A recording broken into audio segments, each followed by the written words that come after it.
Apakah benar seorang penulis untuk menjaga gayanya itu nggak perlu membaca buku penulis lainnya? Yuk kita bahas.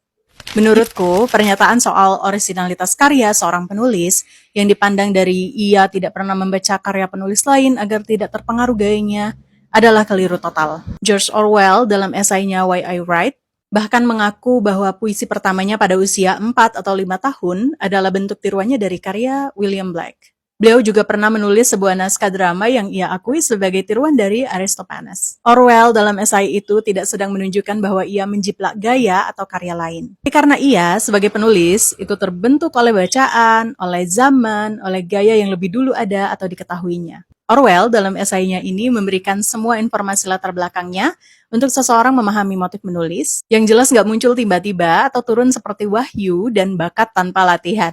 Intinya, seorang penulis terbentuk oleh sejarahnya, emosinya, dan tentu saja, sekali lagi, apa yang pernah ia baca. Setiap gaya bahasa, setiap sudut pandang, bahkan setiap tema yang kita bela atau hindari adalah hasil akumulasi dari pengalaman dan pengaruh. Kita menulis dalam bahasa yang kita pelajari, dalam struktur yang kita warisi, dalam genre yang kita kenali dari karya-karya orang lain. Bahkan keinginan untuk berbeda pun sebenarnya lahir dari pengakuan bahwa kita tuh tidak memulai dari nol. Sudah ada yang lebih dulu bicara sebelum karya kita. Membaca pada akhirnya bukan hanya penting ya, tapi tak terelakkan.